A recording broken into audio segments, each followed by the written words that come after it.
Welcome back to this amazing episode of Newsmakers, the show where we bring to you spectacular stories of inspirational people from different walks of life. Because as Newsmakers, we aspire to inspire you. My dear audience, I'm your host Simran, and I'm really excited today because I'm here sitting with a very empowered woman.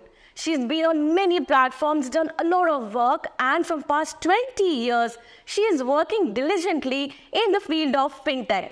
And now she's rolling the industry. We have with us a very dynamic personality who is the founder of Payomatix. Please allow me to welcome Ms.Ruchi Rathor on the sets of Newsmakers. A very warm welcome to you, ma'am. It is so good to have a pleasant place like you. Okay, so, ma'am, I would like to begin. I was talking to you behind the sets also. I wanted to know how you started your life, your journey of life from where you started to reaching this point. Okay, so I basically belong to Andhra, and I was born to a middle-class family. In fact, you can say a lower middle-class family. But my parents, they were very passionate about educating their children. Only with 3 sisters, we had no brother. So, fortunately, I got the best education available in the city. And when you're studying in a school where only kids from a posh class of society, a social financial status come, then you are actually able to see the disparity between yourself and these other kids. So you see your family struggling even for small things, whereas you see the other kids, they are prospering, they are coming in cars, they are having everything in their life. And then there comes a point, I don't know about others, but for me, it was a question always that why is it so that there are some people who can afford everything in life, and then there are some who are struggling all their life, even for small things. And this made me question and actually understand the wheels of the society, how this thing works. And then I noticed, and then I made some conclusions. And one of the conclusions was that I saw that families where the parents are actually from the service class who are doing jobs. Okay. They always have a limit to the growth because jobs have a salary. You can only reach up till a certain limit. Whereas most of the prosperous families or the kids who were studying with me in my classes, most of the parents were from business class. They were having, even if it's a small business, but they were having their own ventures. They were doing something for their own. And there, this simple phenomena is that whatever you give, means how hard you work, actually gives you the same kind of results. Absolutely. So your growth depends upon you rather than actually somebody else who's deciding that what salary will be given to you and how you will be working. And it's actually very, it's one blue moon that you actually get a company or a boss or somebody who actually understands your efforts, your potential, and then decides your salaries or remuneration according to that. Whereas in business, you are your own boss and you actually decide how much work you want to do. If you want to do 16 hours a day, you can do it because it's your own thing. So I decided in my childhood itself that I won't work for anybody else. Wow. And I was very, by God's grace, I had a good mind. And I was very intelligent in the sense that whether it's history or civics or geography or science or Hindi or English, anything. And I was one of the topmost students in the class. So my father, because naturally they was from service class, so he had an aspiration that meri beti na IAS bane. Wow, right. So when I graduated, every 6 months he was coming with a form. Okay, isko bhar do. Iske exam dena. And you won't believe that I just, I filled it and I told him that yes, I've posted, and I never posted that. Because it was so much grounded in my mind that I don't have to do that. By God's grace, I'll say that when I was in class 4, our school got a special thing that was computer education, which was not available at that time in all other schools. And when I first time saw that thing, it even at that age, it some way or the other struck me that this is something I want to do. Wow. And I started my computer education when I was in class 4. At that time, it was young you were. Young and it was just the start of computers in India. Nobody had seen that kind of thing before that. And my father was so enthusiastic about getting everything to healthcare. Then when I said that, okay, I want to go for it, Mujhe Papa, ye chahiye, because there was an extra fees involved, there was extra time involved. So he said, no, okay, theek hai, karo, tumhara bane karo. And from there, that education, that interest in computers, and that mindset ki kuch apne liye karna hai, actually brought me to the field where I started my own computer center to start with. I was just 22 years old. I started my first computer center. Before that, I had taught in IGNU just for getting some funds. I started working at 19. So I worked as a counselor in IGNU. I worked as an examiner in IGNU. I worked as a computer instructor in a company called Zansa. I was teaching tuitions to BTech and MTech students for computer science and mathematics we have Hindustan Institute of Technology over there in Agra. So I was teaching children over there. And then I started my computer center at the age of 22. After around 3 years, the concept of BPO and call centers entered India. And we had the whole setup because there was a computer center. We had 8 to 10 computer systems over there. And somehow I thought that, okay, why not try it? Achha, this thing I have in my system. Kya hoga zyada se zyada? नहीं होंगे successful, बस इससे कुछ नहीं होगा. But why not try? At least give it a try and see. ऐसा भी हो सकता है कि शायद successful हो जाए. I was शायद काम कर जाता है कई बार. So I always try 50 things, and out of that 5 works. Wow. So I'm not ever disappointed by the 45 that are not working. Why? Because if I had not tried those 50, so how would I known कि ये 5 काम करी है वो कौन सी होती? Exactly. So I'm never actually afraid of failures. I always try everything. So BPO was the first thing I tried, and it worked well. We got clients, we got contacts, I had clients in UK, in Canada, in US, and this was in year 2000, 2001, 2002. That was the time it was booming. Yes. In 2005, I had a computer center, a call center of my own, with around 35 seats. We were running campaigns for mortgages, for mobile, so 3 Mobile in UK, T-Mobile in Australia, and everything. But then came the down phase, and in 2009, the subprime mortgages thing happened in USA. I hope everybody will remember. And 2009, everything was shut because the banks shut in US. And mostly, even now, most of the economy is handled by countries like US. So if there's a downfall in economy, and if there's a recession, then सब लोग affect होते हैं. So all the call centers, all the clients took back their processors, and call centers shut down. We had nothing actually for 6-7 months. And then there was a client in UK, and who said, see, I know we cannot give you processors or anything to actually work upon, but I can actually help you to become an agent with payments companies. These payments companies are processing the payments of other companies. And if you become an independent agent over there and you bring companies who are processing payments through them, then you can get a commission. Now, when I checked out the numbers were pretty good. So, for example, if you're getting just 1% of the commissions of the payments, and if you're processing, say, 1 million in a month, then 1% of 1 million is something जो यहाँ पे जानने में पूरा सारा काम करोगे, journey में आप नहीं उतना कर सकते हो. So I thought, yes, let's give this a try again. Yes. Try नहीं था because उस वक्त हमें कुछ पता नहीं था कुछ भी चीज़ के बारे में. So the first company that I worked with was Allied Wallet. The company is no more now. Naturally, it's been 20 years now. But the first company was that. It was a UK-based company, and we started our payments journey from there. And again, by God's grace, और थोड़ा भगवान ने दिमाग थोड़ा दिया हुआ है. So, and we had contacts, of course. We had very good contacts.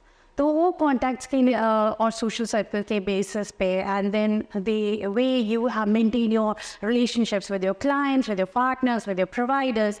So everything worked together, and destiny had it. And this journey that started 20 years ago with that Allied Wallet, independent service agent kind of thing, today has brought me to a platform where I have my software, installed in at least 50 international companies at present. I'm having 4 or 5 brands of fintech-related products here in India itself. And I'm working internationally in every part of the world, be it Africa or America or Australia or Canada or UK or Asia, everywhere. We have our office setups, we have our clients, we have our partners, and we are working well. Super, what a journey. My dear audience, I'm sure you would have noticed the kind of journey ma'am just told us. It is absolutely inspiring. I have so much to ask. So here I get back to my question, ma'am. I'm really inspired with the way you started. Now that you're ruling this industry, and you've also, you're a founder of Payomatix. It took birth, like when you decided this took birth. Please tell us more about Payomatix. So this thing also has a story, so I'll just tell you the background actually, how it happened. So I'm into payments, and I was working with various different payment companies. So I've worked with almost every payment company, be it Ad11 or Wirecard or PaySafe or First Data. You take the name, I know the founders actually. Super. So my clients, when they were working with a payment company and say payment accounts, merchant accounts, they will close according to the visa scheme. So when the chargebacks reach maybe more than 1% or any other thing happens, the merchant accounts close. Now to take these payments on your website, you have to install special APIs, softwares. The APIs have to be installed onto your website. So when a merchant account shuts down and you have to install anything else, again, you will hire your tech, you will install the API, you will get it integrated over there. And that takes time and money and everything. And then let's say it takes 15 days. Then for those 15 days, your website cannot have any sale. The reason is that you don't have a payment solution over there. Mm-hmm. So I thought that there must be something where the API on the website should be one, and from the back end, the payment gateways can be changed as according to your own wish. Mm-hmm. So this is actually called a cashier system, wherein on a single API, multiple payment providers can be integrated on the backend. So today, if you want that, okay, my transactions today should go to payment gateway 1. Tomorrow, you want it to be another payment gateway. You don't have to do anything. From the backend, you can just switch over the payment gateways. Okay. Also, you can also set up rules like, okay, the transactions less than 5,000 rupees should go to this payment gateway and greater than 5,000 rupees should go to another one. You can also set up things like, okay, if the international transactions are coming, they can go to payment gateway 1. If domestic transactions are there, they can go to payment gateway 2. Really? So I wanted to design something that, because I was using payment gateways from all over the world, I had that technical knowledge that, okay, these are all the functionalities that I want to put together, everything good from everywhere else, and then make up a system which has the goods of everything and which can eradicate the problems that all the other payment gateways are facing. Mm-hmm. So in year 2018, I decided that, okay, let's start developing our own software. Mm-hmm. And it took around 2 years for me to do all the research, get a tech team, and get the development done, and finally get a product ready to launch in the market. We did the testing, so actually on our international clients. So we had lots of international, we gave the payment gateways just free of cost. Mm-hmm. I said, you just test it, how it works. And when I saw that, okay, now everything is fine.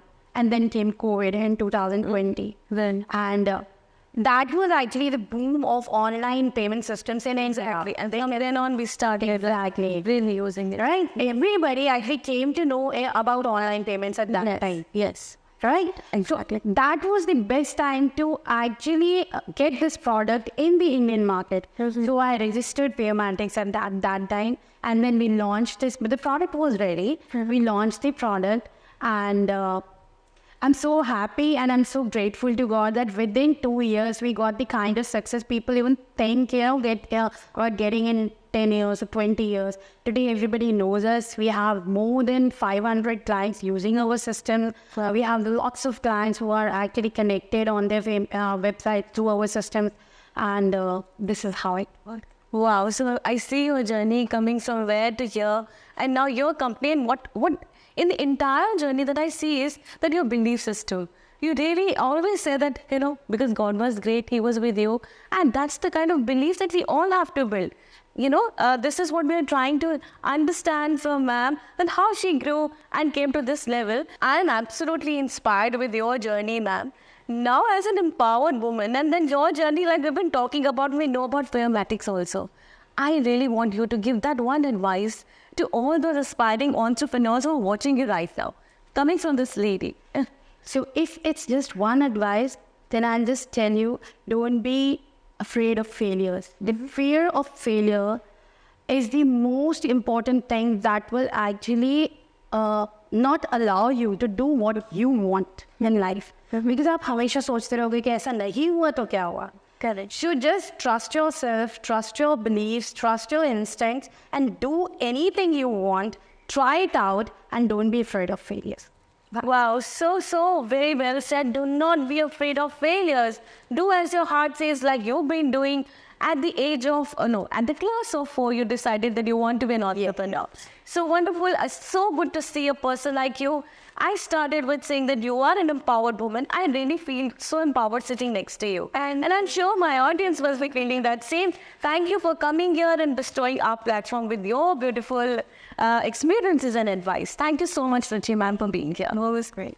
Thank you so much, audience. Here's Simran signing off. It was a very, very great, precise interview, but amazing interview. I'm sure you would have liked it. Please do let us know. And if you think you do have a story, do not wait. Please let us know your story on the numbers or on the email here. And I'm Simran signing off with the promise I'll be back soon. Stay blessed.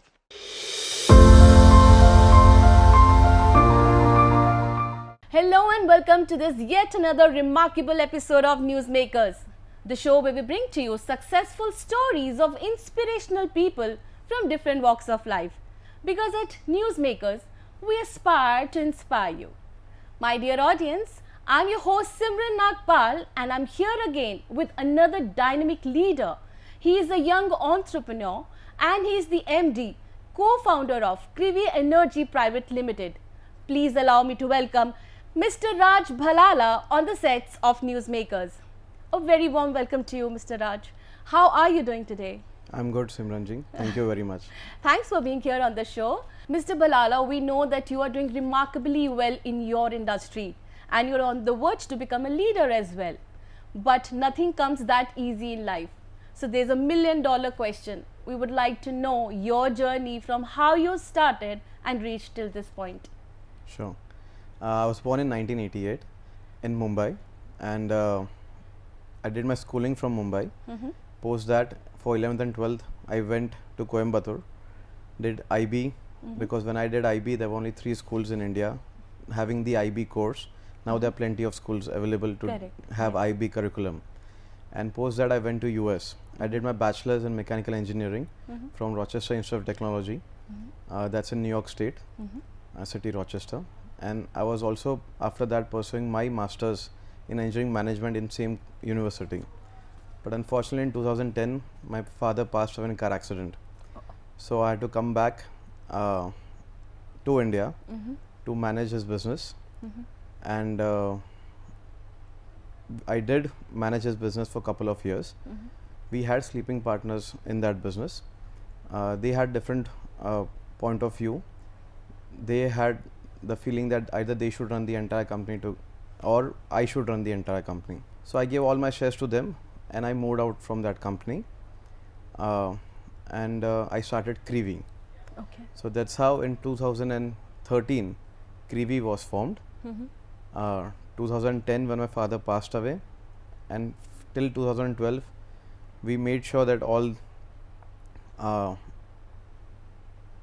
the work to happen in a systematic way, but eventually things didn't plan out, and that's why we had to form Krivi. And that's how Krivi was formed.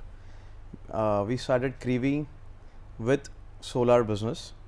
because solar was something interesting to me when I was studying in US as a mechanical engineer. Okay. I did a lot of projects in solar when I was studying there, and so solar was something interesting to me, and that's how I got into solar industry. Started with very small business. Didn't have too much of growth. The first year of operations were only around 80 lakhs of turnover, and today we are about 250 crores of turnover Wonderful. plus. So that's how we have been up till now, Wow. and how we started and how we have been doing up till now. Superb. You really have had a remarkable journey, you know, losing your father at such an age and then coming back and doing everything that he made for you. You really did so very well. Yes. Now, I also know that your mother played a real pivotal role in your life in making what you are today. Like Yes. you're going to be a leader soon, that I really presume, and you know, I cross my fingers. Now, and she incepted this company for you, which is Krivi Techs Private Limited. That's Now, right. how it got started? Is there a story behind it? Like Yes. how it all started? Definitely. So my father's company was into steel, iron and steel importing and trading. Our company actually in 2013 when it got formed, it was named as Krivi Metalix Private Limited. Okay. In 2018 it got named as Krivi Techs Private Limited, and 2023 it got named as Krivi Energy Private Limited. Okay. Now coming to the point, how important my mother's role was in my life. So basically when my father passed away in 2010, my father had left a good amount of inheritance, and my mother at that point of time could have taken an easy path, that is to put all the inheritance on interest in FDs or buying shares of any A group companies Right. in share market or something like that. But she chose a difficult path. She made sure that her sons should grow and develop like how her husband was developed. So when she married my father, she was from a well-off family, but my father had come from Bhavnagar, and my father was living in a one-room kitchen flat, a very small flat in Mumbai in Vasai. From there, when she got married, my father built a very big empire. It took him around 30 years, but there was a lot of ups and downs into that. And already my mother had gone through those ups and downs in her life once with my father, Correct. and I'm not sure any other woman would at that point of time after her husband's death, many women would take a easier path, Correct. that to safeguard the family's day-to-day running expenses and everything. So their path would be to safeguard the money, that whatever is left. True. But my mother, being a businesswoman, being an entrepreneur herself, she chose the most difficult part. She risked all that money to make sure that her sons become entrepreneurs in life. And when I started my journey in 2013, as I told you, the first year of operations were only 80 lakhs of turnover. That time my mother thought that for me to have that exponential growth in my life, a mentor would be required. So in 2014, so from 2013 onwards, my mother behind the scenes was actually trying to find a good mentor in my life. She came across a person in Mumbai who had retail garment showrooms, Okay. and that company was a 20-year-old company, and that person was very visionary.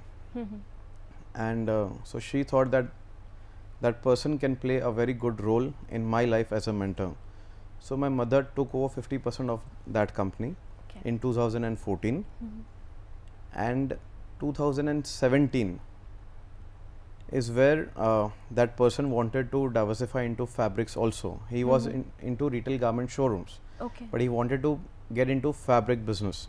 Okay. So that's where we again did huge amount of finance for that. Okay.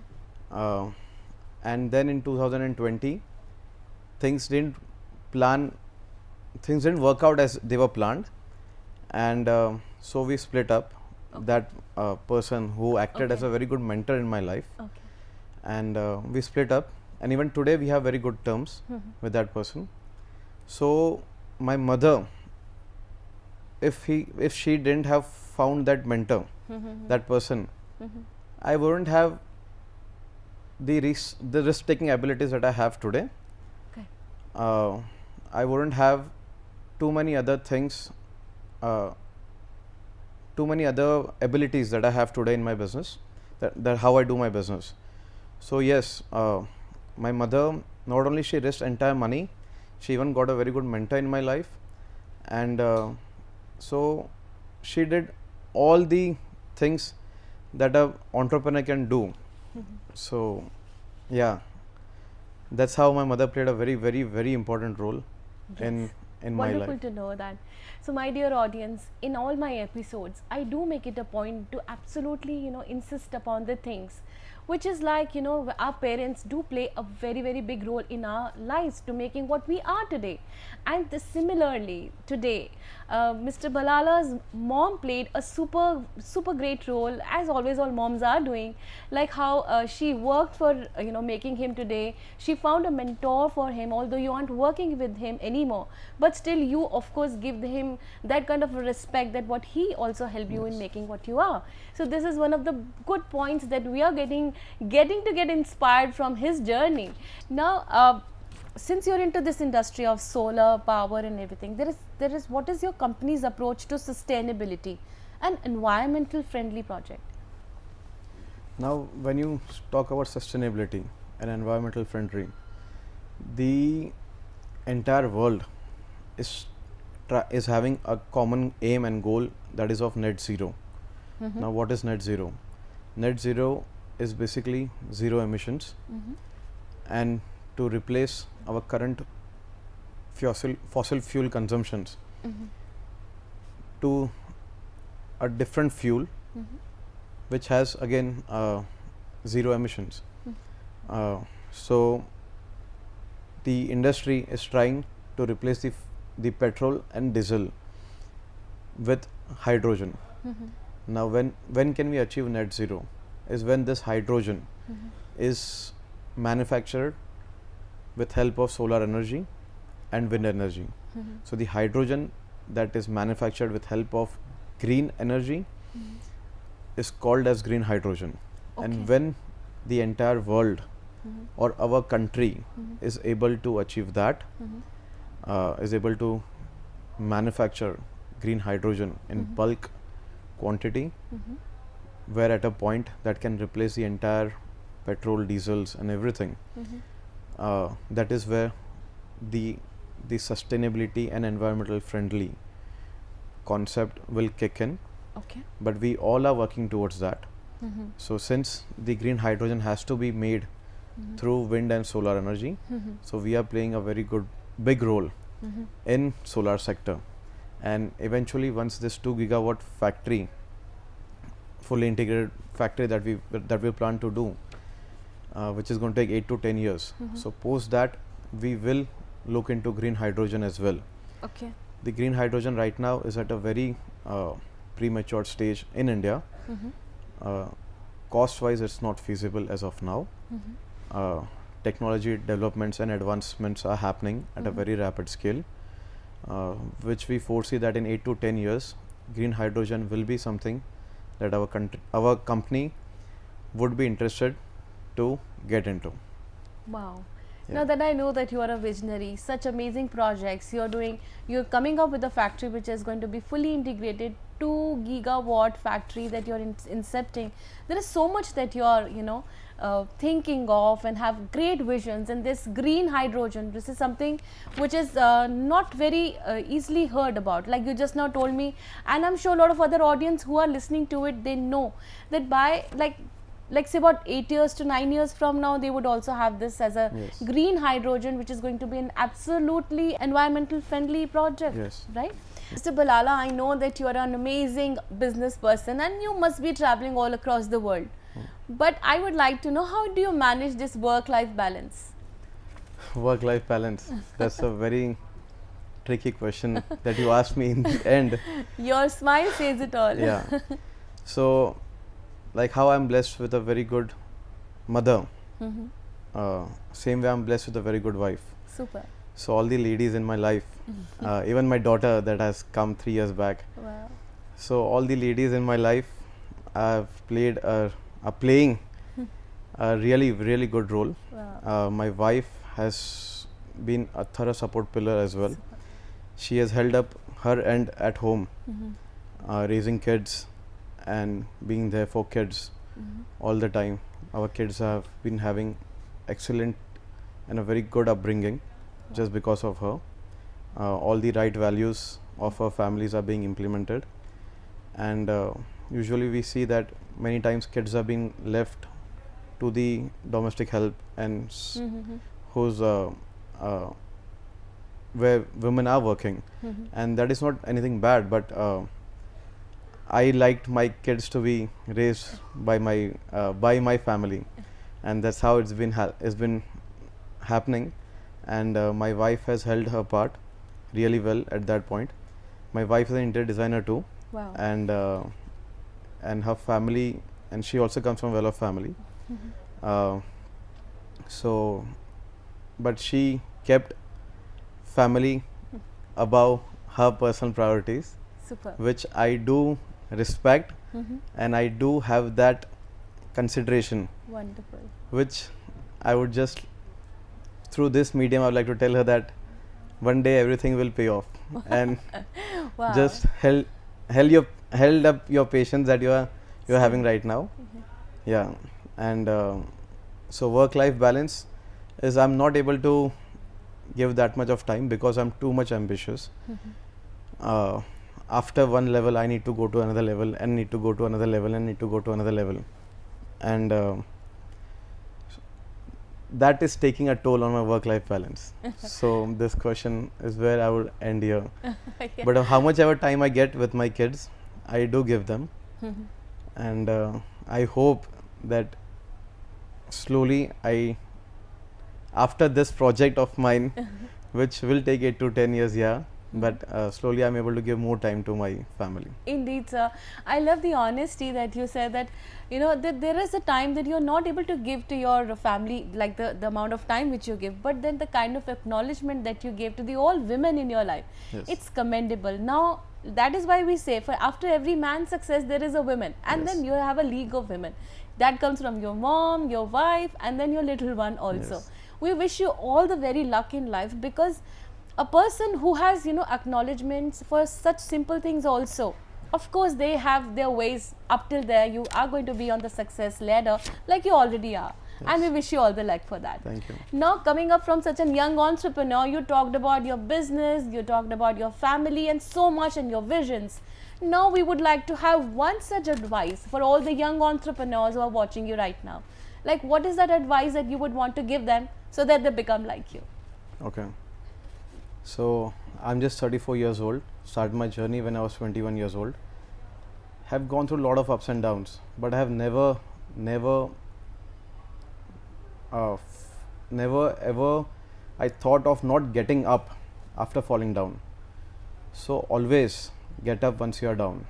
Once you have fallen down, once you have beaten up, or you have gone through a lot of failures in life, always make sure you get up in life, and always make sure that whatever failure you had becomes so small with whatever journey that you plan to have in future, because every failure is going to teach you something, and with that learnings you always make sure that your next step is much more bigger, more bolder, and with more courage and more commitment. So always have commitment, courage and dedication, and never ever think small. Always think big, dream big, and achieve a lot of success in life. Superb. Wow, this is such a wow thing that we've got to know from a person like you who's so humble. And thank you so much. It was such a fantastic interview. We loved every bit of it. I'm sure you too liked being here on Newsmakers. Yes, definitely. Yeah. Thank you so much. And my dear audience, now we had a chance to meet such a humble person. He is earning in crores, but you have to see the kind of humility he carries. He is so grounded a person. He knows the values. He's been instilled with super values, and that's why he's here with us on Newsmakers. This is our mission in life, to make you meet with such people who are doing so wonderfully well and have something to give to the audience. Here's Simran signing off, but I promise that next I'm going to bring to you another dynamic newsmaker who's going to share his success story. But to remind you all, if you too have something to share, please do call us on the numbers here, or you can email us and let us know about your story so that we can have you here sitting next to me and asking questions, and also to inspire everyone. So, bye once again and have a very blessed life.